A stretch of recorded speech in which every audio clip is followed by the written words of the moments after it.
लोकेऽस्मिन् द्विविधा निष्ठा पुरा प्रोक्ता मया नघ ज्ञानयोगेन सांख्यानां कर्मयोगेन योगिनां। श्री भगवान बोले, हे निष्पाप अर्जुन, इस लोक में दो प्रकार की निष्ठा जो मैंने पहले बताया है, उसमें से सांख्य योगियों की निष्ठा ज्ञान योग के द्वारा है और दूसरे योगी की निष्ठा कर्मयोग के द्वारा होती है। फिर भगवान कहते, न कर्मणात् अनारंभात् नैष्कर्म्य पुरुषोऽश्नुते न च संन्यस्सनादेव सिद्धिं समधिगच्छति। इंसान न तो कर्म के आरंभ किए बिना यानी कर्म को आचरण के बिना नैष्कर्म्य को यानी योग निष्ठा को प्राप्त हो सकता है, न तो कर्मों के केवल त्याग मात्र से सिद्धि या सांख्य निष्ठा तो प्राप्त कर सकता है। तो कर्मयोग की शुरुआत हो रही है और भगवान कर्मयोग के बारे में बात समझाने जा रहे हैं। और हम लोग ने भी काफ़ी गहनता से ये श्लोक पहले देखा था। तो भगवान ने पहले बताया कि कर्मण्येव अधिकारस्ते मा फलेषु कदाचन माँ कर्म फल हेतुर्भु माते संगोस्त अकर्मणि। तुम्हें कर्म पे ही अधिकार है, कर्म पे फल, कर्म का जो फल है उस पर अधिकार नहीं है। और इसका मतलब ये नहीं है कि तुम काम करना छोड़ दो। भगवान ने निष्काम कर्म की बात इसलिए बताई कि अर्जुन सांख्य योग को पकड़ नहीं पाया, तो भगवान ने कहा ठीक है, आप कर्मयोग को भी पकड़ सकते हो। आपकी साइकोलॉजिकल टाइप ऐसी है कि आपको कुछ ना कुछ करना मांगता है। आप ध्यान में तो नहीं बैठ सकता है, तो भजन नहीं कर सकता है, कीर्तन नहीं कर सकता है। तेरी साइकोलॉजिकल मनोवैज्ञानिक प्रकृति ऐसी है कि तू कुछ ना कुछ तो करेगा ही। तो भगवान ने कहा ठीक है, आप कर्मयोग निष्काम कर्मयोग में जा सकते हो। निष्काम कर्मयोग का आधार ये है कि ये शरीर भी मेरा नहीं है, इंद्रिया भी मेरी नहीं है, मेरी ये बुद्धि भी मेरी नहीं है। जगत के पदार्थ जिसका उपयोग करके मैं जो कर्म करता हूँ वो भी मेरे नहीं है। वो पहले मेरे जन्म से पहले भी थे, अभी भी है, बाद में भी होंगे। और कई व्यक्तियों का सहारा लेकर, माँ बाप का, शिक्षक का, भाई का, बहन का, सगे संबंधियों का, मित्रों का सहारा लेकर जो अगर मैंने कुछ काम किया है, और अगर मैं पैदा ना होता तो मैं किसी को पूछ नहीं सकता था कि मैं क्यों पैदा नहीं हुआ, और पैदा हो भी गया हूँ तो भी किसी को पूछ नहीं सकता हूँ कि मैं क्यों पैदा हुआ। ये जगत की मूलभूत प्रक्रिया, सांस लेना भी मेरे हाथ में नहीं है, क्योंकि मैं जो सो जाता हूँ, मैं निद्रा में होता हूँ, मूर्छा में होता हूँ, तब भी सांस चलती रहती है। मैं अगर सर्जरी टेबल पे सोया पड़ा हूँ तो भी सांस चलती रहती, कि सांस मेरे बस में नहीं है, सांस अपने आप होती है। प्रकृति मेरे शरीर के माध्यम से सांस लेती है, मैं कहाँ सांस लेता हूँ। तो लव मेरे हाथ में नहीं है, सेक्स मेरे हाथ में नहीं है, सांस लेना मेरे हाथ में नहीं है, शादी मेरे हाथ में नहीं है, जन्म मेरे हाथ में नहीं है, मृत्यु मेरे नहीं है। तो फिर अगर कुछ कर्म मेरे से होता है, मेरे गुणों के, मेरी प्रकृति के अनुसार अगर कुछ कर्म होता है और उससे फल अगर निपजता है, तो उस पर मेरा अधिकार है, ये मानने का अधिकार मैं कैसे रख सकता हूँ। भगवान कहते कर्म करने का अधिकार है, फल पे आपका, फल की आशा अनधिकृत है। फल पे आशा रखनी, you are not authorised to do it. हाँ, फल मिल सकता है, ऐसा नहीं कि नहीं मिलता है। भगवान के राज में इतना अंधेर भी नहीं है, फल ये न कि न प्रकार मिल ही जाता है। लेकिन भगवान कहते हैं फल की आशा मत रखो, जो आता है भगवान को प्रसाद मानो। जो भी मिला है, कुछ भी हम लेकर नहीं आए थे और कुछ भी लेके जाने वाले नहीं है। तो इस संसार की यात्रा में जब तक ये आत्मा इन शरीर में कैद है, तब तक जो फल आता है उसको भगवान का प्रसाद समझो। It's a grace of God, ऐसा समझो। तो ऐसा भगवान ने कहा कि देखो, शुद्ध कर्म होते हैं। शुद्ध कर्म यानी जहाँ फल की आशा नहीं है, बिल्कुल आशा नहीं, फल की आशा के बिना काम करते रहो। दूसरा है, दूसरी स्थिति ऐसी है कि कर्म तो मेरे से होता ही है, लेकिन करने वाला मैं नहीं हूँ। ये दो एस्पेक्ट है कर्मयोग के। एक इस तरह काम करना है कि जिसे मुझे फल की कोई आशा नहीं, जैसे कर्म मेरा शुद्ध है, कोई आशा नहीं है। और दूसरा कि जो भी कर्म हो रहा है वो कर्म करने वाला मैं नहीं हूँ। अपने शरीर से होता है, शरीर भी मैं नहीं हूँ, मैं अपने साक्षी भाव में बैठा हूँ, जो कुछ भी हो रहा है शरीर कर रहा है। अगर मैं भोजन कर रहा हूँ तो मैं भोजन नहीं कर रहा हूँ, ये शरीर भोजन कर रहा है। मेरा जो अंतरात्मा है वो तो साक्षी है, वो शरीर से अलग है। अगर मैं सो रहा हूँ तो ये शरीर सो रहा है, मैं नहीं सो रहा हूँ, क्योंकि आत्मा कभी सोता नहीं, आत्मा कभी भोजन नहीं करता। जो मेरा सच्चा स्वरूप है वो तो चिदानंद रूप है, शिवोहम शिवोहम है। इससे शरीर के साथ संसार की माया जाल से संबंधों से कोई मतलब नहीं है। तो जो भी कर्म होता है वो मैं नहीं करता हूँ ऐसी भावना। सो दो एस्पेक्ट है, एक तो निष्काम भावना से कर्म करते रहो, और दूसरा मैं नहीं कर रहा हूँ, करने वाला कोई और ही है, सब किए पर परमात्मा के हस्ता, इस आशा से कर्म करते रहो। तो ये कर्मयोग के दो मूलभूत आधार है। इसी हिसाब से बुद्ध ने 40 साल तक उन्होंने उपदेश किया। उनको कुछ मिलने वाला नहीं था, वो पूरा निष्काम कर्म था। इसी हिसाब से महावीर स्वामी 40 साल तक बोले। उनको बोलने की कोई ज़रूरत नहीं, उनको तो आत्मज्ञान को पा ही चुके थे, लेकिन फिर भी बोले। इसी हिसाब से कृष्ण भी भगवत गीता समझा रहे, उनको कुछ मिलने वाला नहीं है, उनको कोई प्रसिद्धि नहीं मिलने वाली, कोई पैसा नहीं मिलने वाला, लेकिन कहते हैं चलो आने वाली मनुष्यता के लिए भगवत गीता कहते हैं। इसी हिसाब से भगवान व्यासदेव ने लाखों श्लोक वेदास में लिखे हैं, 3,84,000 श्लोक 18 पुराणों में लिखे। कई लोगों ने बहुत कुछ किया है। इसी हिसाब से महात्मा गांधी देखा कि अभी गरीब लोगों का शोषण हो रहा है सारे हिंदुस्तान में, तो वो तो he had a degree in law he could have practiced as a lawyer and become a millionaire in India, but he chose to fight for freedom. और उसमें वो देख सकते थे कि शायद अंग्रेजों उन्हें मार भी डाले, आधी जिंदगी जेल में जाएगी, शायद कोई प्रशंसा न भी करे, लोग जूते भी मारेंगे, पता नहीं क्या होता है। लेकिन फिर भी Gandhi chose that way, Nehru chose that way, Sardar Patel chose that way. Their family had invested lot of money in their sons कि आने के बाद वो कुछ कमाई करेगा और फैमिली का कुछ उद्धार करेगा। बट दिस पीपल सेड नहीं, ठीक है फैमिली वैसे भूख से नहीं मरती है, खाना पीना तो मिल ही जाता है, हम देश के लिए काम करते हैं, इसलिए ये शुद्ध कर्म होता है। इसी हिसाब से ओमकार नाथ ने संगीत की साधना की। इसी हिसाब से हरिदास ठाकुर जो तानसेन के गुरु थे संगीत की साधना करते रहे। इसी हिसाब से बहुत लोग मैंने तिलक ने जिंदगी बिताई, प्रभुपाद जी ने जिंदगी बिताई, इसी हिसाब से जयप्रकाश नारायण थे, नेल्सन मंडेला थे, रविशंकर रावल थे, कई लोगों ने ऐसा किया है। मैं इसलिए आपको एग्जाम्पल दे रहा हूँ क्योंकि हमारे दिमाग में नहीं आता है। we will immediately ask a question, how can somebody do some action without expecting anything? ये निष्काम कर्म हो कैसे पाता है?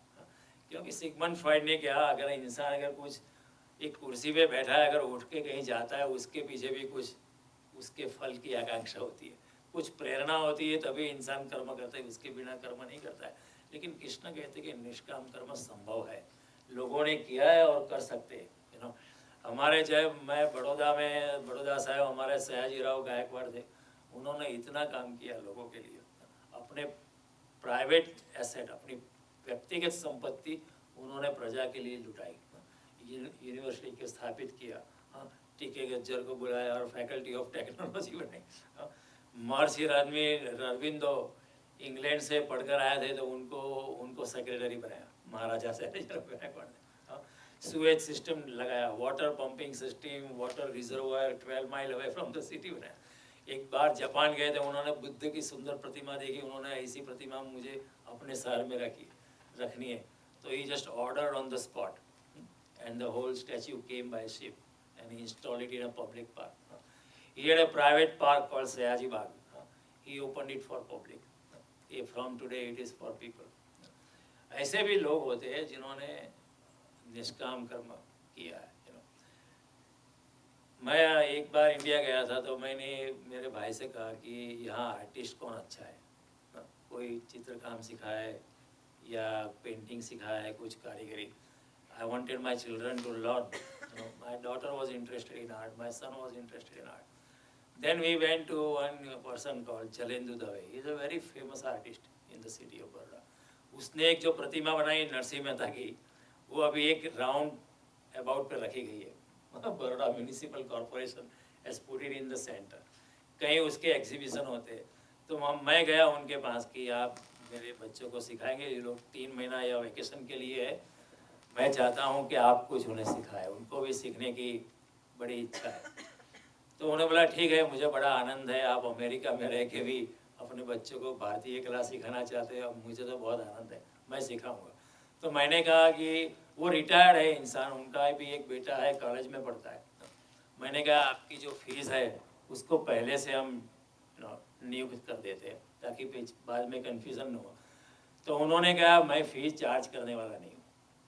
उन्होंने क्यों ऐसा करते हो, आप रिटायर्ड हो गए आपको पैसे की ज़रूरत है, आपका बेटा पढ़ रहा है, कि नहीं नहीं मैं चार्ज नहीं करने वाला हूँ। मैं इतना प्रभावित हुआ हूँ कि अमेरिका से कोई आता है फादर और कहता है मेरे बच्चों को आर्ट सीखनी है, तो मैं इतना प्रसन्न हूँ कि मैं फ़ीस चार्ज नहीं करूँगा। अभी ऐसे भी लोग हैं कि मैं चार्ज करने वाला नहीं हूँ। हालांकि मैंने बहुत देने का प्रयास किया लेकिन कुछ नहीं दिया, लेकिन I tried in some other ways. But कहने का मतलब ये है कि ऐसे भी लोग हैं कि जो निष्काम कर्म करते हैं, उसमें आनंद लेते हैं। एक this is a true story कि एक महाराष्ट्र में एक किसान था, he needed money because he was going bankrupt. तो उसने अपना एक पुराना बैल था, उसको ही just sold it off to somebody 200 रुपया में। थोड़ी देर बाद वो वापस आया, उसने कहा कि वो जो 200 रुपया में मैंने बैल आपको दिया था वो मुझे वापस चाहिए, ये आपका 200 रुपया वापस ले लो, वो बैल जो है, जो ऑक्स जो है मुझे वापस दे दो। तो बेचना ने कहा कि आप क्यों वापस दे रहे हो, कोई और ज़्यादा पैसा दे रहा है क्या? तो उसने कहा मैं बेच रहा हूँ किसी और को जो थोड़ा कम पैसा दे रहा है, वो 175 रुपया दे रहा है, आपने 200 दिया था, वो 175 दिया। तो आप पागल हो गया क्या, तो 25 रुपया घाटा क्यों करता है, मैं तो 200 रुपया देता हूँ। हाँ, और वो वापस लेके उसको तो 175 में क्यों बेचता है?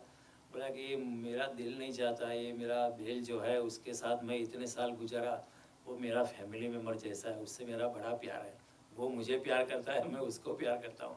लेकिन जो दूसरे को जो मैं बेचने वाला हूँ ना, उसको बीड़ी की आदत है, तो पूरा दिन जो खेत में काम करेगा ना, थोड़ा थोड़ा बीड़ी के लिए हर आधे घंटे के बाद वो बीड़ी फूकेगा, तो एक पेड़ के नीचे विश्राम करेगा, मेरे बैल को भी थोड़ा विश्राम मिल जाएगा। और आप जो दूसरे किसान को देने वाले हो, वो तो इसे वर्कहॉलिक वो मेरे बैल से इतना काम लेगा, इतना काम, और मेरा बैल बूढ़ा हो गया है, मुझे उसकी फिक्र हो रही है। तो 25 रुपया कम मिले तो कोई बात नहीं, 175 रुपया में मैं उसको बेचने वाला हूँ। अभी उस ज़माने में, इसमें भी द स्टोरी ऑफ 1910, उस ज़माने में 25 रुपया में आप 2 महीने का आपका फैमिली का गुजारा कर सकते थे। उस ज़माने में 25 रुपये की बड़ी कीमत थी, लेकिन वो 25 रुपया जाने देने के लिए तैयार हो गया। किस लिए? क्योंकि बैल को थोड़ा आराम मिलेगा, तो बूढ़ा हो गया बेचारा। ये भी लोग, ऐसे भी लोग होते हैं। तो ये निष्काम कर्म की ये भावना है कि फल की आशा के बिना काम करते रहो, काम करते रहो, नाम जपते रहो, प्रसाद आएगा तो भी ठीक है, न आएगा तो भी ठीक है। अगर हम धारणा बनाते हैं कि इतना आना चाहिए, तो फिर हमारी जो एफिशिएंसी है वो कम हो जाती है। Then we are more worried about the fruit of the action than the action itself. जब हम फल की आशा लगाते हैं तो फल के बारे में हम ज़्यादा सोचते हो, एक्शन के बारे में कम सोचते हैं, तो हमारी एफिशिएंसी भी कम हो जाती है, काम का लगाव भी कम हो जाता है, वी आर गोल ओरिएंटेड, ऐसा हो जाता है। और फिर भगवान कहते हैं कि दूसरा एस्पेक्ट जो है कर्मयोग का, कि आप कर्म करते जाओ, लेकिन कभी भी ऐसा मत सोचना कि आप कर रहे हो, ऐसा ही सोचना जो कुछ भी हो रहा है परमात्मा के हिसाब से हो रहा है, सब किए पर परमात्मा के हस्ताक्षर है, मैं कौन करने वाला हूँ? ये शरीर भी मेरा नहीं है, ये बुद्धि भी मेरी नहीं है, मन भी मेरा नहीं है, मैं ऐसे ही जन्म लेकर आया हूँ, मैं कर्म कर रहा हूँ, ऐसा मैं कैसे कर सकता हूँ? जो भी बुद्धि भगवान ने दी है, जो भी कला दी है, जो भी व्यवसाय दिया है भगवान ने दिया, मैं नहीं कर रहा हूँ। गुणा गुणेषु वर्तन्ति इति मत्वा न सज्जते, गुण अपने हिसाब से मेरे से कर्म करवाते, करने वाला मैं नहीं हूँ। So these are the two aspects.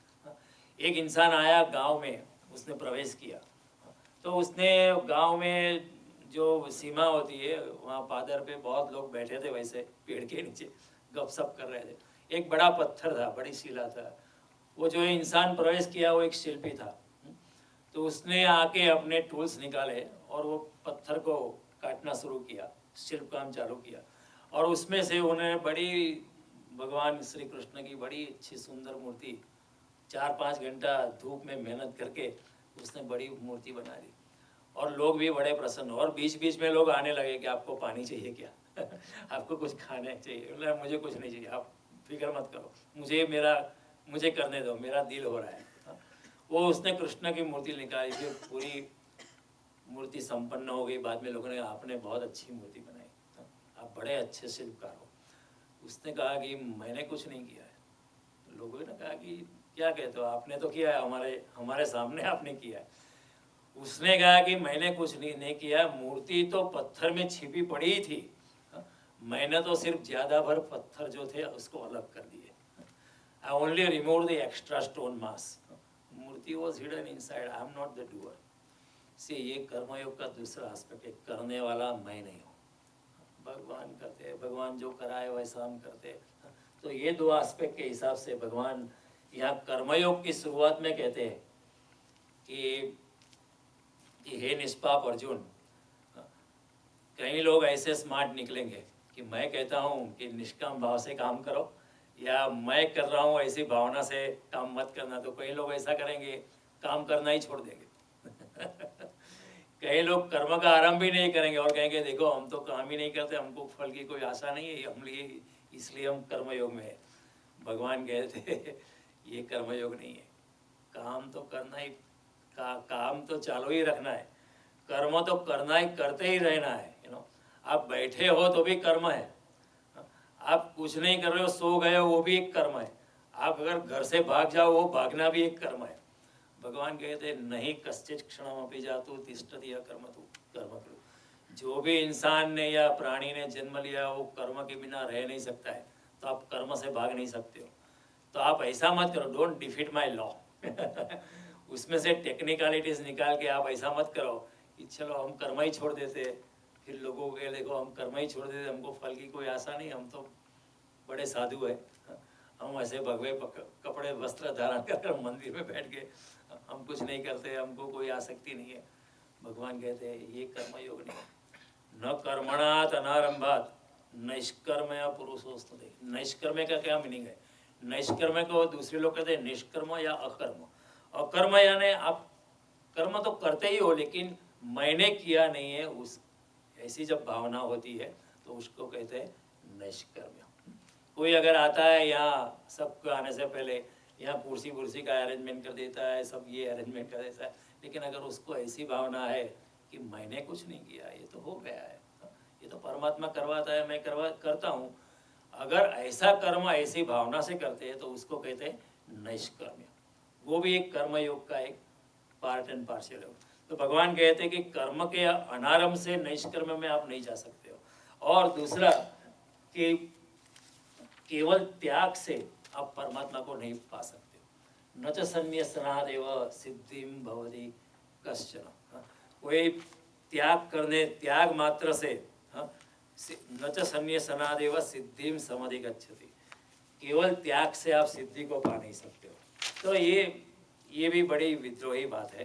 तो कई बार हम देखते हैं कि लोग ऐसे बैठ जाते हैं कि हम तो कुछ नहीं करते, हमने सब कुछ छोड़ दिया है, हम बड़ी साधुता में। कृष्ण कहते कि नहीं, ये साधुता नहीं है। जहाँ मैं करता हूँ ऐसी भावना का अभाव है, और जहाँ मैं कर रहा हूँ ऐसा इंसान सोचता भी नहीं है, उसको बोलते हैं नैष्कर्म्य, उसको बोलते हैं नैष्कर्म्य। लेकिन जहाँ ऐसी भावना है मैं करने वाला हूँ, तो आप चाहे सन्यास के वस्त्र धारण करते हो तो भी वो आप कर्म कर ही रहे हो। आप अगर भाग भी जाए तो भागना भी कर्म हो जाता है। तो लेकिन यहाँ ये जहाँ ये भावना है कि मैं कुछ नहीं कर रहा हूँ, सब किए पर परमात्मा के हस्ताक्षर है, वहाँ नैष्कर्म्यता घटित होती है, उसको बोलते हैं नैष्कर्म्य। कर्म हो रहा है लेकिन इंसान कभी दिल में भी नहीं सोचता है, अंदर से भी नहीं सोचता है कि मैं कर रहा हूँ। करने के बाद भूल भी जाता है कि मैंने किया। कोई कहेगा कि आपने किया है, अगर नहीं मैंने कुछ नहीं किया, मैं तो जानता भी नहीं, ये तो हो गया, परमात्मा कराता है, मैं अपने साक्षी भाव में खड़ा हूँ। जैसे शंकराचार्य कहते हैं अहम निर्विकल्पो निराकार रूपो, मैं यहाँ तीसरे बिंदु पर अपनी स्थित प्रज्ञता में बैठा हूँ। जब ऐसा होता है तब कर्म होता रहेगा, लेकिन कर्म के पीछे जो उत्तप्तता आती है, कर्म के पीछे जो बुखार आता है, कर्म के पीछे जो रुग्णता आती है, तनाव आती है, सफलता या विफलता का रोग आता है, महत्वाकांक्षा होती है, फिर ऐसा नहीं होता। फिर कर्म एक फूल की तरह आनंददायी है, बस कोई गोल ही नहीं है। अगर गोल नहीं है तो फिर अगर कोई फल नहीं आता है तो फिर यू आर नॉट डेस्परेट, फिर आपको हताशा प्राप्त नहीं होती। और फिर अगर कुछ मिलता है तो आप कहते हैं ये भी परमात्मा का प्रसाद है। If you did not, if you have a zero goal and then if you receive something, आपके परमात्मा का प्रसाद है, भगवान की कितनी कृपा है। चलो अच्छा, जो भी है परमात्मा ने भेजा है, हम ले लेंगे, इसमें कोई एतराज नहीं है। लेकिन अगर आपने गोल सेट किया है कि इतना मिलना चाहिए, अगर इतना नहीं मिलता है तो फिर आप परेशान है, उत्तप्तता है, सफलता है, विफलता है, रुग्णता है, विक्षिप्तता है। एक सेठ जी के घर एक संत मेहमान थे, तो सेठ जी बहुत परेशान थे, और ऐसा सुना कि सेठ जी परेशान इसलिए थे कि 5 लाख रुपया का घाटा हो गया। तो उसने, वो संत ने सेठ की बीवी को पूछा, सेठानी को, कि क्या सच बात है 5 लाख का घाटा होगा, इसलिए सेठ जी इतने परेशान है? तो सेठानी ने बोला कि आप उनकी बातों में ना आइए, उनको वैसे 5 लाख का फायदा हुआ है। तो बोला वो कैसे? कि उनका एक्सपेक्टेशन था 10 लाख का फायदा होना था, लेकिन 5 लाख का ही हुआ है, इसलिए सेठ जी कहते 5 लाख का तो घाटा हो गया है। इसलिए परेशान है। तो अभी सिचुएशन क्या है, 5 लाख रुपए का मुनाफा हुआ है, फिर भी सेठ जी परेशान है, क्योंकि एक गोल है।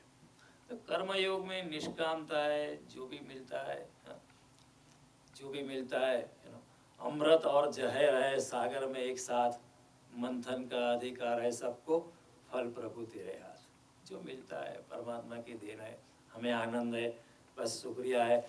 उसी को कहते हैं जो हम प्रार्थना करते, कायेन वाचा मनसेन्द्रिय बुद्ध्यात्मनावात् प्रकृतेर स्वभावात् करोमि यद् यद् सकलम प्रयत्न नारायणाय इति समर्पण। कायेन, काया से, वाचा, वाचा से, मनसे, मनसा, मन से, इंद्रियों से, बुद्धि से, बुद्धियात, मनात्मक, प्रकृति स्वभाव। जो भी कर्म होते हैं जिंदगी में हमारा से, वो अपने स्वभाव से होते हैं, अपने जो इंट्रिंसिक जो वर्च्यू होते हैं, इंट्रिंस जो हमारी साइकोलॉजिकल टाइप होती है, उसी के हिसाब से होते हैं। अगर आप अकाउंटेंट है तो आप प्लम्बिंग का काम कभी नहीं करने वाले। लेकिन जो प्लम्बर है उसको तो he likes plumbing work, he will enjoy it, क्योंकि उसकी प्रकृति है, आंतरिक उसकी प्रकृति है, उसकी साइकोलॉजिकल टाइप है कि उसमें मजा है। कोई अगर हारमोनियम बजाता है, उसको कहे कि आप गटर क्लीनिंग का काम करो कल से, उसको अच्छा नहीं लगेगा, मुझे हारमोनियम ठीक है। हेमंत कुमार थे, वो he was a stenographer before he started singing. Just imagine how torturous it must be on him, because to support himself he was working as a stenographer. उस जमाने में पंकज मलिक को 25 रुपया मिलते थे प्राइवेट पार्टीज में, और हेमंत कुमार को 5 रुपया या 10 रुपया मिलते थे। क्योंकि Pankaj Malik was more established those days, Hemant Kumar को। लेकिन हेमंत कुमार ने एक बार निर्णय किया, जितना भी कम मिले तो कम, लेकिन मुझे गाना ही करना है, ये स्टेनोग्राफी में तो मैं मर रहा हूँ, ये मेरा काम नहीं है। Einstein was a clerk in the patent office. Just imagine how उसको, उसकी प्रतिभा पे कितनी असर, नेगेटिव असर होती है। One day he might have decide कि छोड़ो इसको, मेरा दिमाग है साइंटिफिक वर्ल्ड में जाने का, वो कर लिया, कर लेते। बी योरसेल्फ, कृष्ण का से, डेयर टू बी डिफरेंट।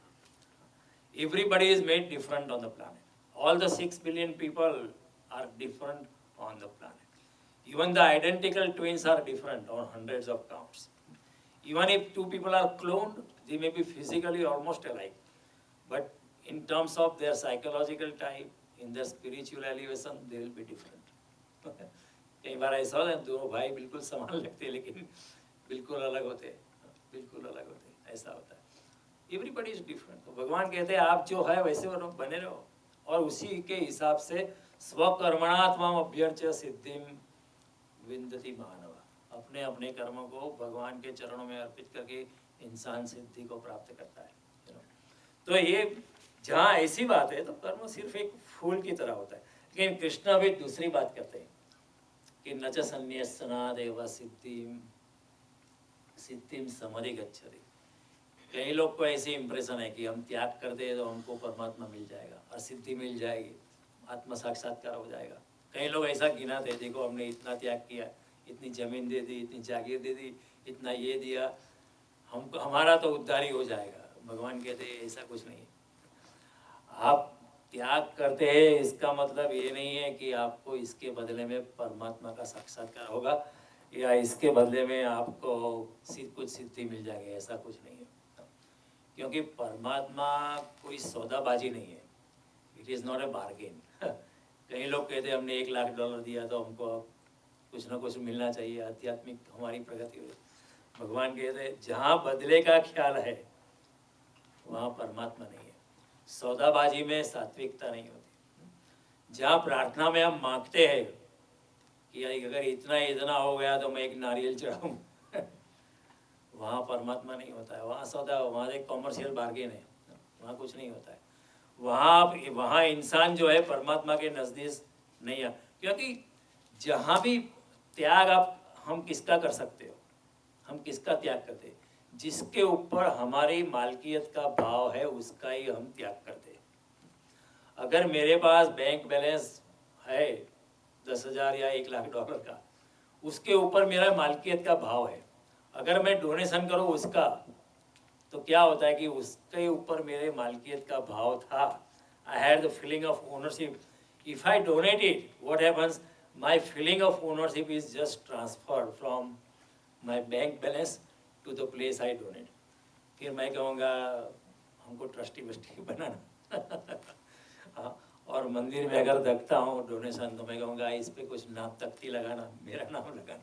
हाँ, या पंखे की पाँख पे मेरे फादर का नाम लिखना, ये करना वो करना।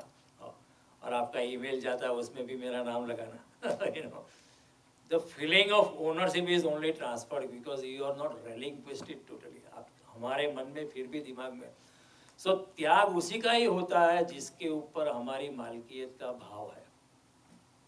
सुबह और शाम को हम गार्बेज फेंकते हैं घर से, उसके ऊपर हमारा मालकियत का भाव होता नहीं है आमतौर पर। तो हम किसी को कहते नहीं कि देखो हमने गार्बेज का त्याग किया है। हम किसी को कहते हैं कि आज से 10 साल के दौरान हमने इतने गार्बेज का त्याग किया है, मैं इतना त्याग, वो बात हम कभी नहीं करते क्योंकि उसके ऊपर मालकियत का भाव हम रिक्त हो गए उससे। लेकिन अगर हम किसी जगह देते हैं तो हमारे दिल में, हमारे किसी को बोलेंगे नहीं तो फिर दिल में तो रखेगा हिसाब, ये दिल में हिसाब चालू रहता है कि हमने इतना दिया इतना दिया। भगवान कहते हैं अगर आप कहते हैं मैंने त्यागा, देखो अगर मालकियत का भाव है तो त्याग हो नहीं सकता है, और अगर आपको मालकियत का भाव नहीं है तो मैंने त्यागा आप ऐसा सोचेंगे भी नहीं, क्योंकि मालकियत का भाव ही नहीं था। जब मैं नहीं था तो भी वो था, नहीं होगा तभी भी वो था, तो मैं किस तरह कह सकता हूँ कि वो मेरा है? किस तरह मैं कैसा मैंने त्यागा है? ये बातें कृष्ण की समझने की थोड़ी मुश्किल, क्योंकि हमारे लोगों का प्रशिक्षण और ट्रेनिंग एजुकेशन, माँ बाप ने जो सिखाया, शिक्षक ने जो सिखाया, वो कृष्ण के गीता के हिसाब से नहीं सिखाया। वो समाज में जो हमको रहना है, भौतिक जगत में हमें रहना है, उसी के हिसाब से हमको ट्रेनिंग दी गई है। लेकिन कृष्ण की बात कुछ अलग ही है। कृष्ण के जब तक आपकी मालकियत की भावना है आप त्याग कर भी नहीं सकते हो। सच्चा त्याग तो तभी होता है कि जब आप मालकियत का भाव आपका छूट गया है, तभी होता है। परमात्मा का साक्षात्कार या सिद्धि की प्राप्ति त्याग से नहीं हो सकती, लेकिन जब परमात्मा की प्राप्ति होती है तो त्याग अपने आप फलित होता है। See this is other way is totally different. केवल त्याग करने से परमात्मा की प्राप्ति नहीं होती, लेकिन जब परमात्मा की प्राप्ति होती है तो त्याग अपने आप फलित हो जाता है। क्यों? क्योंकि परमात्मा परम भोग है, परमात्मा परम आनंद स्वरूप, परमात्मा एक विराट भोग है। जिसको परमात्मा मिल गया वो इतने आनंद में प्रवेश करता है तो फिर वो संसार की चीज सब अपने आप छूट जाएगी। अगर आपके हाथ में हीरे मोती है तो समुद्र के किनारे आप वो छिपल या बिनेंगे क्या? और कौड़ी को आप पकड़ने वाले नहीं, क्योंकि हाथ में हीरे मोती है, फिर आप उसको पकड़ने वाले नहीं है। अगर आपके हाथ में कुछ अच्छी सी मैंगो है, केसर मैंगो है, तो आप वो अल्फांसो या मैक्सिकन मैंगो को हाथ लगाने वाले नहीं। उसी तरह जिसको परमात्मा की प्राप्ति हो जाती है वो संसार से अपने आप विरक्त हो जाता है, क्योंकि अति आनंद में होता है, वो अति आनंद में हो जाता है। प्रीतम ना स्वामी ने लीला ते रजनी नरक है जो ने, अपने स्वामी की लीला वो देखता रहता है, उसको संसार से प्रति विरक्ति अपने आप हो जाती है। कृष्ण के त्याग का मतलब वैराग्य या घृणा ऐसा नहीं है, अपने आप छूट जाता है, it lives on it own. तो जब विराट की प्राप्ति होती है तो क्षुद्र को पकड़ रखने की मनोदशा अपने आप छूट जाती है। इसलिए विराट की कामना अगर करनी है तो परमात्मा की कामना करो, वही परमार्थ है। विराट की कामना में अगर विराट नहीं भी मिलता है, लेकिन विराट की और जाने की यात्रा में जो आनंद मिलेगा वो आनंद आपको कहीं भी नहीं मिलेगा। और क्षुद्र के पीछे अगर हम भागेंगे, क्षुद्र मिल भी जाएगा तो भी दुख होगा। और विराट के पीछे अगर हम लगे रहेंगे, विराट नहीं भी मिलेगा, परमात्मा के पीछे हम जाएंगे लेकिन परमात्मा नहीं भी मिलेगा तो भी उसमें आनंद है। उसके रास्ते पे अगर आप थोड़ा सा भी चल दिए, ठीक है, परमात्मा नहीं मिला कोई बात नहीं, लेकिन चलने में ही इतना आनंद है कि उसकी बात ही मत पूछो। और संसार की यात्रा में अगर जो मिलने वाला है वो मिल भी जाए तो वो मिलने के कारण ही और हजार दुख खड़ा कर देता है। ये ही संस्प्रजया भोगा दुख यो न एवते आदि अंतवंत कौन्तेय न तेषु रमते बुध। भगवान कहते हैं इंद्रियों के विषयों के साथ से जो भी सुख और दुख उत्पन्न होते हुए दिखाई पड़ते हैं, विशेष दिखाई पड़ते हैं, होते हैं ऐसा नहीं है, वो ऐसा भास होता है, वही दुख के कारण बनते हैं। दुख यो न एवते। और ऐसे सुख और दुख कैसे होते हैं? आदि अंतवंत। उसकी ओरिजिन होती है, कंक्लूजन होता है, उसकी बिगिनिंग होती है, उसका एंड होता है। Means they are temporary, they are न तेषु रमते बुधा। बुद्धिमान मनुष्य उसमें रास्ता नहीं है। बुद्धिमान मनुष्य ठीक है, अभी सुख है, ठीक है, होने दो, अभी दुख है, ठीक है, कोई बात नहीं, दुख है, दुख भी आता है। कृष्ण भगवान भी जब मनुष्य का जन्म लिया तो दुख उनको आया था। भगवान राम को जब मनुष्य का अवतार होने लिया तो उनको भी दुख आया था। अपनी राजगादी छोड़ के 14 साल वनवास में चला। Krishna was born in prison, उससे ज्यादा और दुख क्या हो सकता है? If you are writing your resume place of birth prison, तो सब गड़बड़ हो जाती है। कृष्ण को कोई प्रॉब्लम नहीं, लेकिन कृष्ण का व्यक्तित्व जो है, ये जो वक्तव्य है इज वेरी कैटेगोरिक। वो कहते कर्म को छोड़ा नहीं जा सकता। अब सन्यासी भी अगर दुकान नहीं चलेगा तो भिक्षा मांगेगा, अगर मकान नहीं बनाएगा तो आश्रम बनाएगा, घर छोड़ के भाग जाएगा तो जंगल में जाकर झोपड़ी बनाएगा। तो वो भी तो एक कर्म है। फिर झोपड़ी के साथ अटैचमेंट हो जाएगा, फिर कोई शिष्य बनाएगा तो शिष्य के साथ अटैचमेंट हो जाएगा, फिर उसकी वीणा होगी या तंबूरा होगा, एक तरह का, उसके साथ भी आसक्ति हो सकती है। ये तो सिर्फ द फॉर्मेट इज चेंजिंग, लेकिन आसक्ति वही की वही। आसक्ति, आपने घर छोड़ा है लेकिन अभी आश्रम में खड़े हो, फिर वहाँ भी आश्रम में भी साधु लोग लड़ते हैं, चिपिया का करता है, घर में बर्तन आवाज करते हैं और मठ में साधुओं के चिपिया आवाज करते हैं, वही की बात है। Format is different. वो संसार की माया वही भी चली जाती है। भगवान कहते हैं जब तक आप ऐसा नहीं सोच के करने वाला मैं नहीं हूँ, कर्म के फल पे आपकी आसक्ति जब तक छूटती है, आप भाग भी जाए तो उससे भी कोई फर्क नहीं पड़ता है। तो भगवान कहते हैं कि कर्म से आप भाग नहीं सकते हो, कर्म से छूटना असंभव है। आप बैठे भी रहो तो भी कर्म है, आप भाग भी जाओ तो भागना भी कर्म है। तो कर्म से भाग जाने की चेष्टा ही जो है वो करनी नहीं चाहिए। क्यों? क्योंकि वो पाखंड में ले जाती है, वो हिपोक्रेसी में ले जाती है। पाखंड क्या है? जो असंभव है उसको करने की चेष्टा पाखंड है। हमारे कई साधु, ऐसा ही हिंदुइज्म में ऐसा है नहीं, बुद्धिज्म में भी ऐसा है, जैनिज्म में भी ऐसा है, क्रिश्चियनिटी भी ऐसा है, इस्लाम में भी ऐसा है। कई मौलवी, कई जैन साधु, कई जैन मुनि, कई बुद्ध भिक्षुक, कई क्रिश्चियनिटी के प्रेस्ट बोलते हम तो कुछ नहीं करते, हम तो परमात्मा की सेवा में यहाँ बैठे। कृष्ण कहते हैं इस तरह धोखा अपने आप को मत दो, कर्म से भागा नहीं जा सकता है। आप एक सिर्फ एक काम कर सकते हो, कृष्ण एक नया सुझाव देते हो, कर्म से तो भागा नहीं जाता। अब बैठे रहना भी कर्म है, सांस लेना भी कर्म है, सो जाना भी कर्म है, तो कर्म से कैसे, कर्म के बंधन से कैसे छूटोगे? एक काम कर सकते हो, मैं कर रहा हूँ ये भावना को अगर छोड़ दो, ये कर्म मैंने किया है ये भावना को छोड़ दो, और कर्म के फल के ऊपर आपकी आशा छोड़ दो, तो आप कर्म के बंधन से मुक्त हो जाओगे और आप सिद्धि के द्वार पे, परमात्मा के द्वार पे खड़े हो जाओ। कृष्ण का सुझाव ऐसा है कि कर्म तो करते रहो, कर्म से मत भागो, लेकिन कर्तापन से भाग जाओ। मैं कर रहा हूँ करूँ ये जग न्यानता, सकट नो बाहर जैम, मैं ही कर रहा हूँ, मैं ही कर रहा हूँ। ये दिमाग में ऐसा घूम जाता है कि मैं करने वाला हूँ, मैं करने वाला हूँ। तो ये ख्याल को अगर इंसान छोड़ देता है तो भगवान कहते हैं कि आप कर्मयोग में प्रवेश कर सकते हो। कृष्ण अर्जुन को यही कह दे कि तू क्यों ऐसा बोलता है कि मैं मारूंगा ये लोग मर जाएंगे, तू ऐसा भाव रख, मारने वाला भी तू नहीं है। अर्जुन कहता है मेरे भाग जाने से बच जाएंगे, लेकिन अर्जुन सोचता है मैं बचाऊंगा। कृष्ण कहते हैं अगर तू सोचता है कि मैं मारूंगा या मैं बचाऊंगा, तो आपका ये दिल में एक ख्याल है कि मैं मार रहा हूँ या मैं बचा रहा हूँ, तो कर्म के ऊपर आपका कर्तापन गया नहीं है, इसलिए आपका सूक्ष्म अहंकार है वहाँ मौजूद है। अगर तू सोचता है कि मैं मारूंगा या मैं बचाऊंगा, ये तुम्हारा इग्नोरेंस है और ये तुम्हारा एरोगेंस भी है। और अगर आप सोचते हो अर्जुन जी कि तू अगर युद्ध से भाग जाएगा तो युद्ध बंद हो जाएगा, और या तू अगर युद्ध में खड़ा है तो युद्ध हो जाएगा, तेरे भाग जाने से या तेरे होने से युद्ध बच जाएगा या होगा, इसके कोई ताल्लुक नहीं। युद्ध तो होने वाला है, क्योंकि युद्ध तो एक विराट चाल है, it is at a macro level, वो एग्जिस्टेंस के हिसाब से होता है। अर्जुन इसमें एक छोटा सा पुर्जा है, छोटा सा पुर्जा एक छोटा सा तिनका है। अर्जुन भाग जाएगा तो भी युद्ध हो सकता है, नहीं भागेगा तो भी युद्ध हो सकता है।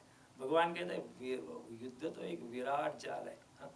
देखो पहला विश्व युद्ध हुआ, लोगों ने सोचा अभी दूसरा नहीं हुआ, फिर दूसरा हुआ, दूसरे के बाद लोगों ने सोचा अभी युद्ध बंद हो जाएंगे, अभी शांति हो जाएगी। लेकिन after second world war there has not been a single day on the planet where there has not been some kind of war going on in some corner of the world. छोटी मोटी लड़ाई चलती रही।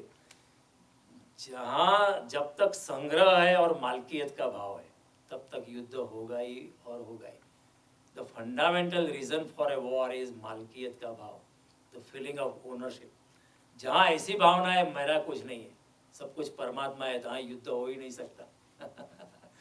और जहाँ लोग कोई संग्रह नहीं करता है, लोग सब कुछ सबका है, मेरा ही कुछ ऐसा है, मेरा ही है, ऐसा कुछ नहीं, सभी सब कुछ का है, ऐसी अगर भावना हो तो युद्ध हो नहीं सकता। लेकिन जहाँ संग्रह है, मालकियत है, वहाँ युद्ध होगा ही होगा ही, किसी और ढंग से हो सकता है।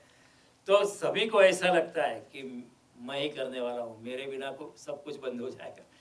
लेकिन समझती कभी खाली नहीं रहती, अस्तित्व चलता ही रहता है। कई लोग कहते हैं कि मेरे बिना सब पता चल जाएगा तुमको। हाँ, कोई चला जाता है, लेकिन 10 दिन 15 दिन 1 महीना थोड़ा लगता है कि अब ये चला गया, we are feeling a loss. 1 महीने के बाद, 2 महीने के बाद, जैसे कुएं में से आप 1 बाल्टी पानी निकालो तो थोड़ा सा पानी उछल कूद होता है, लेकिन थोड़ी देर के बाद द लेवल इट लेवल सब। नेपोलियन गया, सिकंदर गया, गांधी गए, नेहरू गए, चर्चिल गए, दगोल गए, लोग आते जाते, बहुरत्ना वसुंधरा चलते हैं, इसमें कोई फर्क नहीं पड़ता है। युद्ध जो है, कृष्ण कहते हैं एक विराट आयोजन है, एक विराट का आयोजन है, उसमें हरी इच्छा होती है।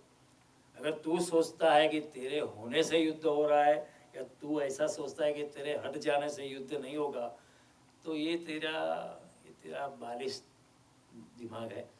You are ignorant and also you are arrogant, both veg.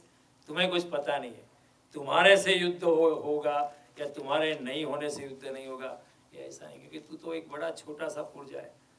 एक कर्ता होने का अगर ख्याल गिर जाए हमारे दिमाग से, और ये ख्याल में आ जाए हमारे दिमाग से कि जीवन तो एक प्रचंड धारा है और उसमें हम एक तिनके की भांति बहते हैं।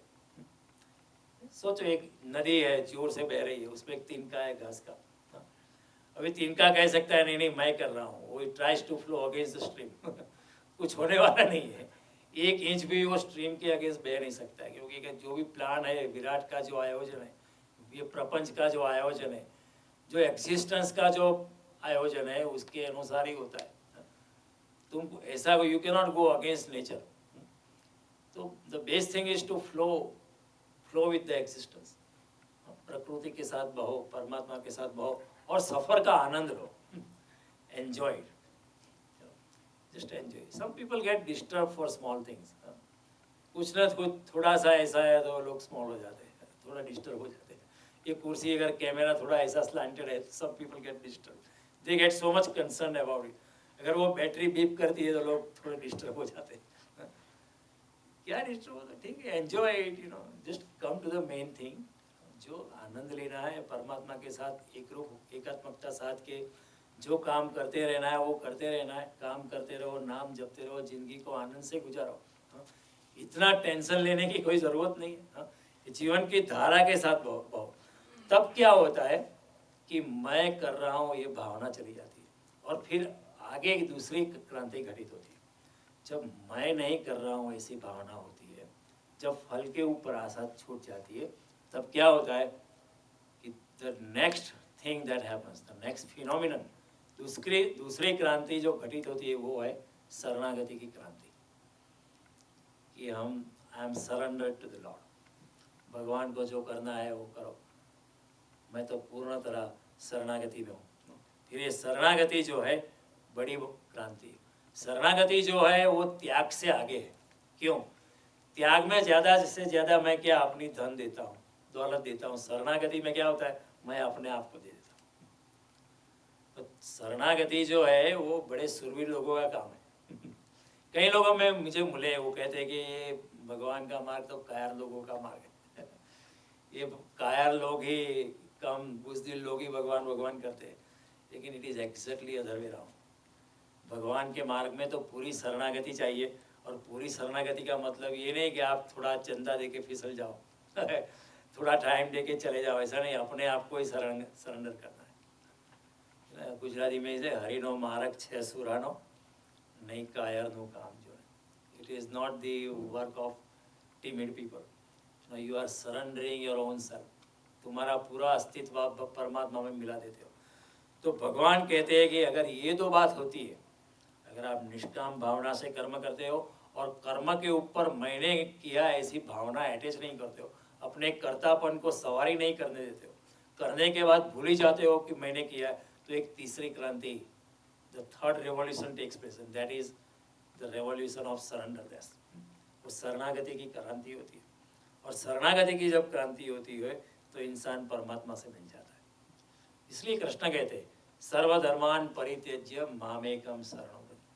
सर्वधर्मान है ना, इधर धर्म का मतलब ऐसा नहीं, धर्म का, don't worry about all those worldly duties. इस संसार में तो सब काम चलता ही रहेगा। संसार में एक भी इंसान ऐसा नहीं कि उसको काम करने के लिए कुछ बाकी नहीं है, वो हमेशा काम तो चलता ही रहेगा। आप मर जाओगे फिर भी काम थोड़ा बच जाएगा। To do list will always be there, it is never finishing. More and more things come up, more and more things come up. आज के आपने लिस्ट बनाया, लॉन्ड्री करना है, घर में वैक्यूम करना है, लॉन मूविंग करना है, ये करना है, इसको फिक्स करना है, थोड़ा प्लम्बिंग काम करना है, पोर्टफोलियो को देखना है, इन्वेस्टमेंट को देखना है, ये काम करना है, कर्टेन डालना है, घर में थोड़ी ही सफाई करनी है, ये काम। फिर बाद में हम गीता पढ़ेंगे, कल अगर फ्री हो जाएंगे तो फिर गीता पढ़ेंगे, लेकिन कल आता नहीं। There other things come up, मेहमान आ गए, ये आ गया, वो आ गया, फला आ गए, ईमेल को चेक करना है, बिजनेस में देखना है, जॉब पे जाना है, गाड़ी में प्रॉब्लम, काम तो चलता रहे। It depends upon our priority. Most of the time God is the last priority, क्योंकि वो तो हमेशा है ना संसार के भोग चले जाते हैं, वो टेम्पररी है, परमात्मा तो है हमेशा। कोई बात नहीं, अगले जन्म में देख लेंगे आज ये जन्म में नहीं हुआ तो कोई बात नहीं, अगले जन्म में। लेकिन भगवान कहते हैं सर्वधर्मान परित्यज्य, सब संसार की झंझट छोड़कर चिंता मत कर, मेरी शरण में आ जा। हम तमाम सर्व पापेभ्यो मोक्षय, सब माया से, सब पाप से, सब बंधन से मैं तुम्हें मुक्त कर दूंगा, तू चिंता मत कर, फिक्र मत कर। भगवान ऐसा नहीं कहते कि इतना त्याग कर। कृष्ण स्टेटमेंट क्या है? शरणागति का। कृष्ण ऐसा नहीं कहते $1,00,000 दे, अपनी जमीन दे, अपनी जायदाद दे, अपने ये दे, अपनी बेटी दे, अपना बेटा दे। भगवान ऐसा कुछ नहीं कहते, अपनी शरणागति का। मेरे साथ प्यार से मिल जाओ, मेरे साथ दोस्ती का हाथ बढ़ा दे, प्यार से मेरे साथ ऐसा मिल जा जैसे गोपियाँ मेरे साथ मिल गई। कोई फर्क नहीं, गोपियाँ और मेरे में। जब फिर कृष्ण जब रास रचाते तो ऐसा नहीं कि एक पुरुष ने एक स्त्री के साथ रास रचाया। सुखदेव जी उसका एक्सप्लेनेशन करते हैं श्रीमद् भागवत में।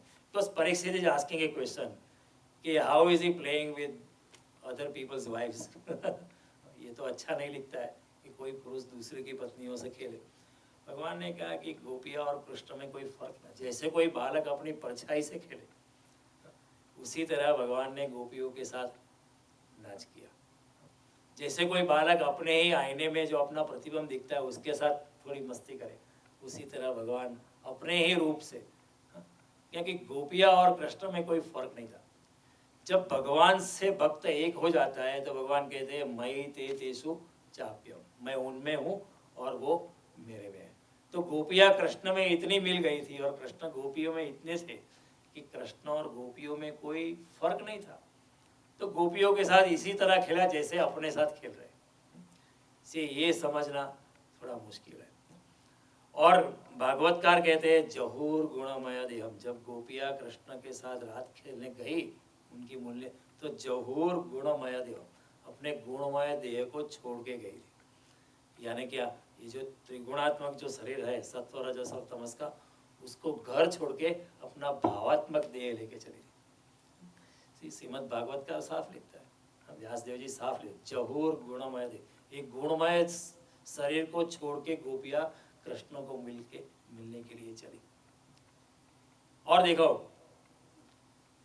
सुखदेव जी जो है वो तो परमहंस है, निर्गुण ब्रह्म में स्थित करते हैं। वो कभी स्त्री पुरुष के लौकिक संबंधों की बात करने वाले नहीं। तो is about that, is not interested in that, he has gone beyond that. वो जो निर्गुण ब्रह्म में है, जो परम आनंद में है, वो ऐसे क्षणिक आनंद में कैसे जाएगा, वो इसकी बात ही नहीं करेगा। और जो परीक्षित राजा है जिसको अभी मरने में 7 दिन ही बाकी है वो क्या अभी संसार के स्त्री पुरुष के संबंध की बातों में इंटरेस्ट लेगा? If the death is imminent on you, will you be interested in sex?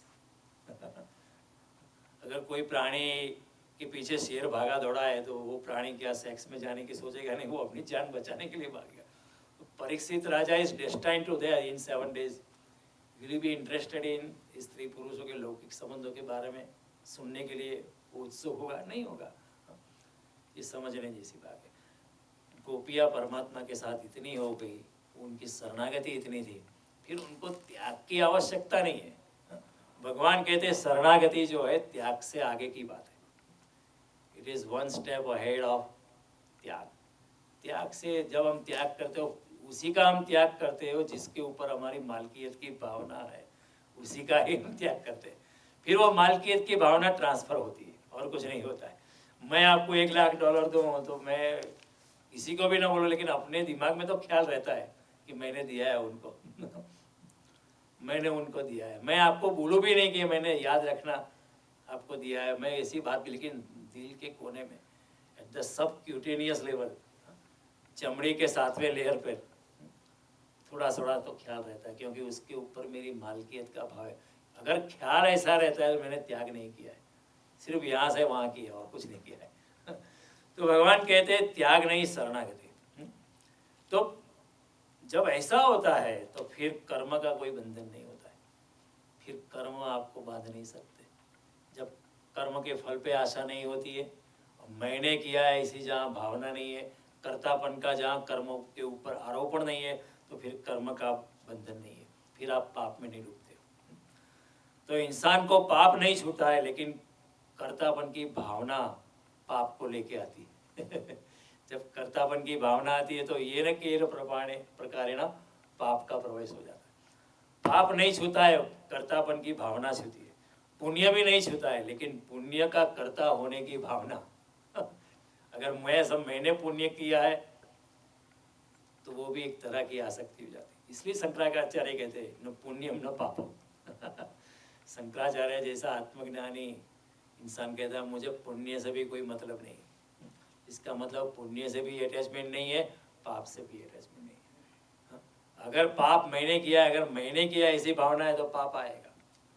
पुण्य मैंने किया है, कर्तापन की भावना है, तो करने का भाव मैंने किया है, ये कर्तापन का भाव ही ओरिजिनल सिन है।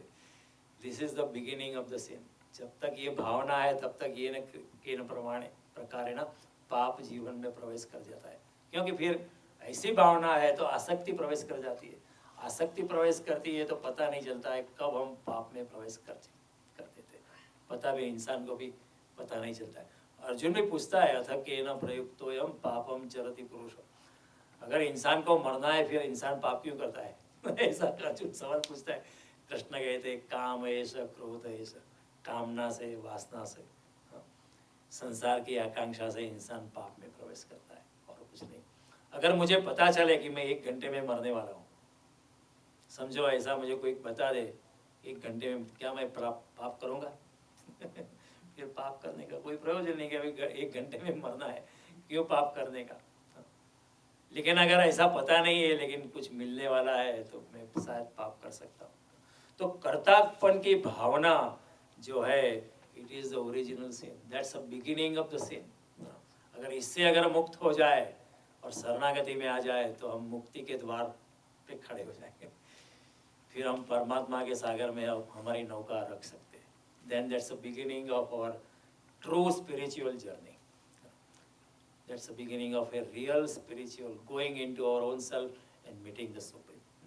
देखो हमारी आधुनिक जिंदगी में the modern man, especially after 19th century, as science progressed, जैसे विज्ञान ने काफ़ी तरक्की की, इंसान सोचने लगा कि अब हम करने वाले हैं, परमात्मा कुछ नहीं करता, हम ही करने वाले हैं, we are the doer। परमात्मा को हमने निकाल दिया जिंदगी से। We started using the word like conquest of physical nature, conquering the physical nature। देखो अगर हमारे ऋषि मुनों ने ऐसा कभी नहीं कहा कि हम प्रकृति के भी विजय पाना चाहते हैं। हमारे ऋषि मुनि ने कहा प्रकृति हमारी माता है। अगर प्रकृति मेरी माता है तो माँ पे विजय करने की कोई बात करेगा? माँ पे विजय करने की क्या बात है? माँ खुद कहे कि मैं हारने के लिए तैयार हूँ बेटे तेरे लिए। अगर प्रकृति हमारी माता है तो प्रकृति पे विजय पाने का सवाल ही नहीं होता है। I mean harmony, complete harmony with the physical nature. See our people did not say physical nature, they said mother nature, प्रकृति माँ। उन्होंने कहा गंगा मैया, नर्मदा मैया, कावेरी मैया, सब नदियों को हमने माता कहा, सब पर्वतों को हमने पिता कहा, सब प्रकृति हमारी माता है। प्रकृति से जितना चाहिए उतना ही लेना चाहिए। ये भावना से अगर प्रकृति से आप जुड़ जाते हो तो फिर प्रकृति के ऊपर विजय पाने की कोई भावना नहीं है। फिर आप शरणागति में हो, अच्छा है प्रकृति हमको कितना देती है, ये आनंद है हमें।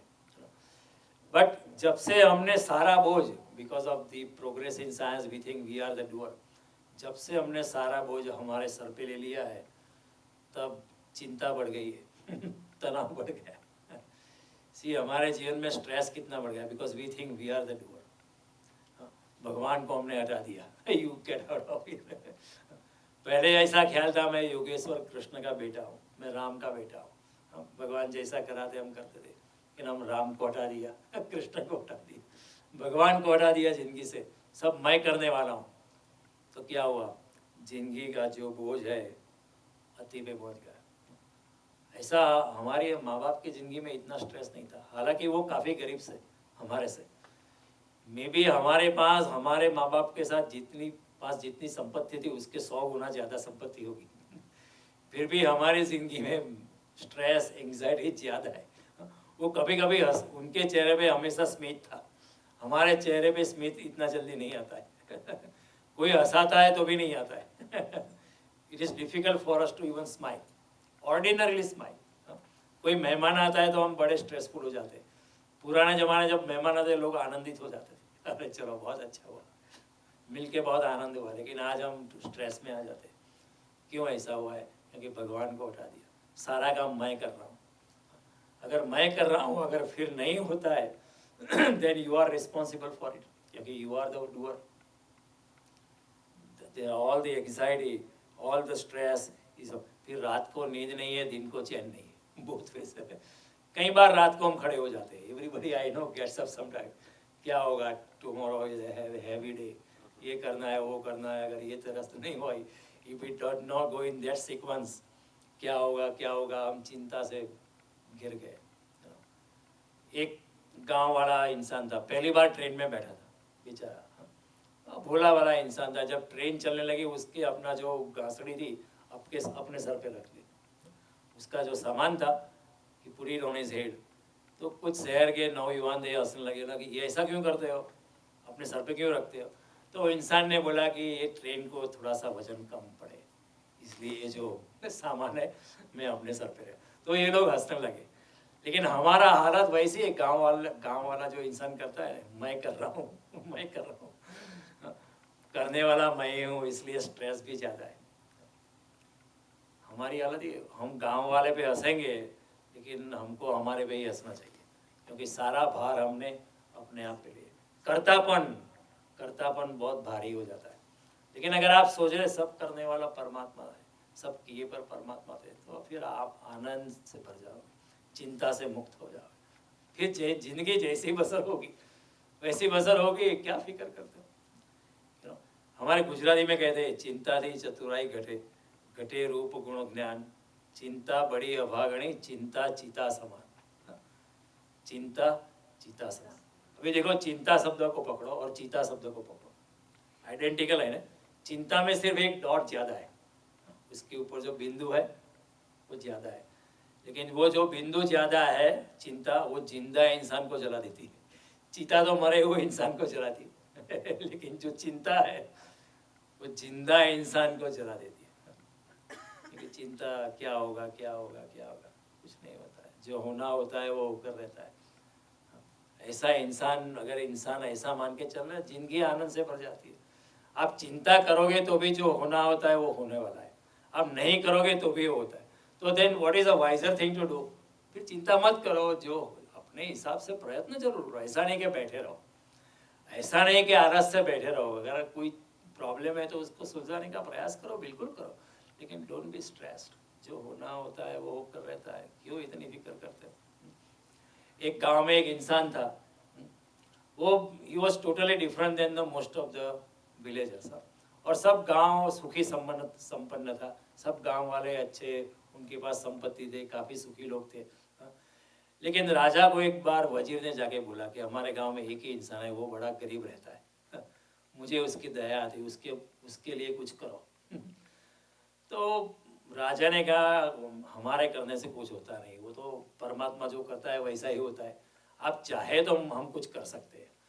तो उन्होंने देखा कि हर रोज वो दूसरे गांव में जाता है, फिर शाम को आते वक्त वो ब्रिज क्रॉस करके आता है। तो उस दिन राजा और वजीर ने हुक्म किया कि वो जब जाएगा फिर आते वक्त ब्रिज खाली कर दो, कोई किसी को ब्रिज के ऊपर जाने का नहीं। और वहाँ एक असरफियों से भरा हुआ थैला, डायमंड लेडन, एक बैग डायमंड से भरी हुई, सोना मोर से भरी हुई बैग वहाँ रख लेते, उसको मिल जाएगी। फिर वो गांव का एक ही इंसान निर्धन है, उसको भी धनी हो जाएगा, फिर सब धनी हो जाएंगे, गांव में सब सुखी हो जाएंगे।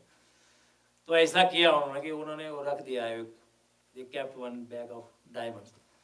जैसे वो इंसान आते वक्त वो पुल पे चढ़ा तो उसने आंख बंद कर दी वो आंख बंद करके पुल पास कर दिया। तो उसने दिखा ही नहीं वो डायमंड का भरा थैला। तो वजीर ने पूछा, महापुरुष तुमने आंख क्यों बंद कर दी। तो उसने कहा कि कई दिनों से मैं योजना कर रहा था कि पुल को आंख बंद करके पसार किया जा सकता है या नहीं। आज पुल खाली देखकर मैंने सोचा this is a time to implement the idea, यही अपनी योजना को संपन्न करते, आंख बंद करके पुल पे पास कर सकते। तो ये हो गया। तो राजा ने कहा, देखो जिसके नसीब में नहीं है उसके पास कुछ नहीं होगा। ऐसा होता है जिंदगी में, हमने कई बार देखा है। हाँ, ऐसा मतलब, इसका मतलब नहीं कि आप प्रयत्नमान न रहो, प्रयत्नमान जरूर रहो, लेकिन इतने डेस्परेट मत रहो। Don't be so desperate. भगवान शिव एक बार जा रहे थे पार्वती जी के साथ, ये कथा है। उन्होंने देखा, पार्वती जी ने देखा कि नीचे एक ब्राह्मण कुटुंब है और ब्राह्मण जो है भगवान शिव का बड़ा भक्त है, बड़ा तेजस्वी है, बड़ा पवित्र है, लेकिन बड़ा गरीब है। उसकी धोती भी फटी है, मकान भी, उसका झोपड़ा भी अभी पढ़ने को है, लेकिन उसके पास पैसा नहीं है। तो पार्वती जी ने शिव जी से कहा कि उसका कुछ उद्धार करो, इतना गरीब भाई आपका भक्त रहता है, ठीक नहीं, खाने के लिए भी पैसा नहीं, ये तो ठीक नहीं है, आप इतना अन्याय मत करो। शिव जी ने कहा आप फिक्र मत करो, कर्मों के हिसाब से चलता रहता है, वो तो सब ऑटोमेटिकली सेट है, उसमें मुझे I don't have to interfere. लेकिन पार्वती जी ने बहुत भला की, ये तो बड़ी बेइंसाफी है, आपका इतना भक्त है, इतना पवित्र है, इतना तेजस्वी है, लोगों का काम करता है, लोगों को धर्म का शिक्षा देता है, आप कुछ नहीं करते हो। तो भगवान ने कहा ठीक है, आप कहती है तो हम कुछ करते, लेकिन कुछ होने वाला नहीं।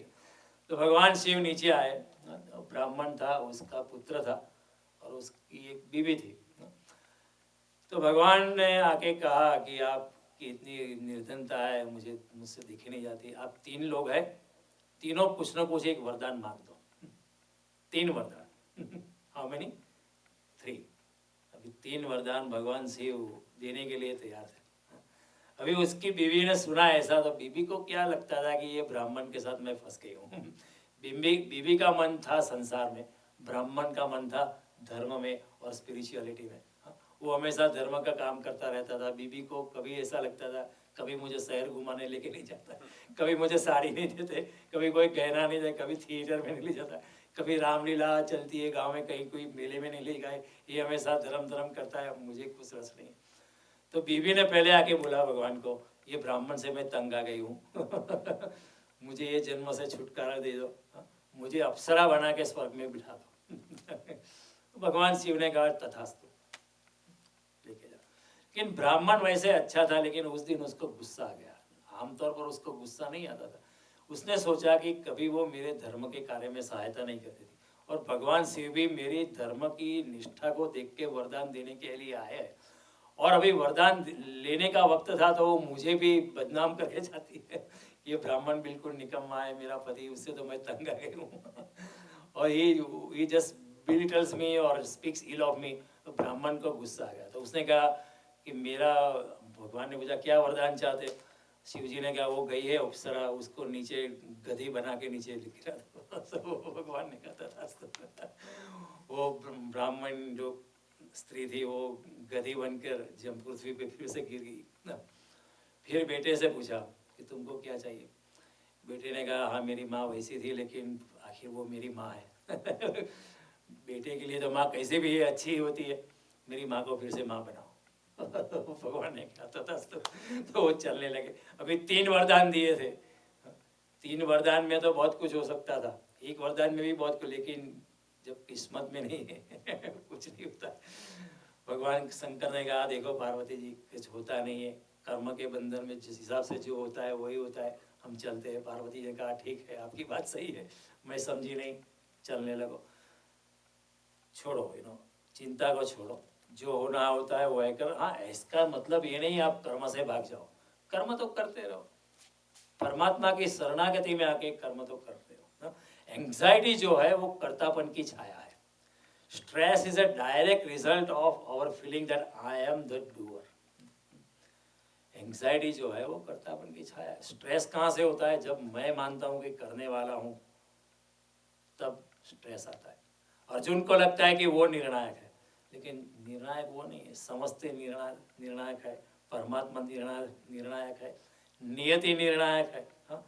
जब भगवान निष्पाप कहते, भगवान ने पहले निष्पाप, हे निष्पाप अर्जुन, तो भगवान ने अर्जुन के मन को शांत करने की सोची, लेकिन निष्पाप करके भगवान अटक नहीं गए।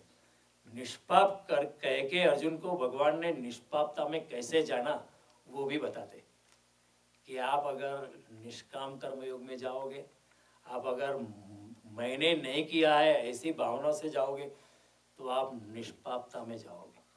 श्री कृष्ण की देखो करुणा, देखो, न केवल उसको निष्पाप कहते हैं, लेकिन निष्पापता में किस तरह जाना वो मार्ग भी बताते। सिर्फ सहानुभूति नहीं बताते, लेकिन कैसे वहां जा सकते हो उसका मार्ग भी बताते। इन अगले श्लोक में कहते हैं भगवान हे निष्पाप अर्जुन मया नग, लेकिन सिर्फ निष्पाप कहते ऐसा नहीं, भगवान कहते अगर तू निष्काम कर्म योग में जाएगा तो तू निष्पापता में भी जाएगा। तो भगवान यहाँ निष्पाप कहते, चुप नहीं हो जाते, सिर्फ आश्वासन नहीं देते, सहायता भी करते। तो बेसिकली भगवान कहते कर्म नहीं छूटते हैं, लेकिन कर्तापन आप छोड़ सकते हो। कर्म से भागा नहीं जा सकता है, लेकिन कर्तापन की भावना से भागा जा सकता है। हाँ, कर्म तो होता ही रहेगा। त्याग आपको साक्षात्कार नहीं करा सकता है, त्याग से कुछ होता नहीं है, क्योंकि त्याग में भी आपकी मालकियत का भाव है। जब तक मालकियत का भाव है तब आप त्याग में प्रवेश नहीं कर सकते। भगवान कहे त्याग नहीं, समर्पण। आप भक्त जो ऐसा कहेगा मैं सिर्फ प्रार्थना कर सकता हूँ, भगवान के चरणों में सर रख सकता हूँ, ये विराट की जाल जो है, विराट का जो आयोजन है, विराट का जो प्रपंच है, उसको मैं न तोड़ सकता हूँ न बना सकता हूँ। तो फिर जैसा भगवान ने निर्मित किया है वो ठीक है, जब आप चाहते उसी तरह हम करते जाएंगे। हम कर्म तो करते जाएंगे, लेकिन तेरे साथ होकर, तेरी शरणागति में आके हम काम करते जाएंगे, नाम जपते जाएंगे। Heart within and God overhead. जैसे किसी अंग्रेज लेखक ने लिखा है, let us then be up and doing with a heart for any pain, still achieving, still pursuing, learn to labor and to wait, heart within and God overhead। भगवान को हृदय में धारण करते काम करते जाना है, फल उस पे छोड़ दो, कर्तापन की भावना छोड़ दो। तब क्या होता है, इंसान कहेगा मारी नाड़ तुम्हारे हाथ हरी संभाल जो है।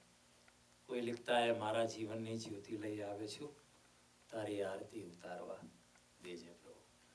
So, एक कृष्ण की बात, he is talking about this things in the beginning of कर्मयोग। कर्मयोग की शुरुआत में ही भगवान ये चेतावनी देते कि कर्म से भागा नहीं जा सकता। अब ऐसा मत करना कि कर्म करना ही छोड़ दो। कई लोगों ने ऐसा किया है, कर्म करना ही छोड़ दिया। और हम कहते हैं हम तो इतना त्याग करते। कई साधु लोग कहते हैं कि मैं साधुता में प्रवेश किया, इससे पहले इतना इतना मैंने छोड़ा है, हमने इतनी जमीन छोड़ दी, इतनी जागीर छोड़ दी, इतना ये छोड़ दिया। भगवान के अगर आपने हिसाब रखा है तो छोड़ा नहीं है। वो त्याग से कुछ होने वाला नहीं है। अगर आप साधु का वेश धारण करके बैठ गए हो, लोगों के डोनेशन पर अपना पेट भरते हो, तो फिर वो एक निष्काम कर्म नहीं है, वो तो आलस है, वो तो प्रमाद है। अगर निष्काम कर्म में जाना है तो कर्म तो करते रहो, लेकिन फल की आशा मत करो, और कर्म के ऊपर अपना कर्तापन की भावना को सवारी मत करने दो, आप नैष्कर्म्य में प्रवेश करो। तो शुरू से ही, बिफोर ही बिगिंस विथ कर्मयोग, he is warning, because he knew he will be most likely misinterpreted and some smart people will take out a convenient meaning। જોઈતું તું ને વૈદ્ય કીધું, આપણે ગુજરાતીમાં કહીએ ને, जो हम चाहते थे वही हमारे डॉक्टर ने बोला कि आपको ये खाना है, हाँ ठीक है, हमको पसंद ही है, वैसे वही खाएंगे। तो ये समझने जैसी बात है। तो जब अगले मंगलवार को मिलेंगे तब हम अगले वाला श्लोक लेंगे। तब तक आपसे मैं अनुग्रहित हूँ।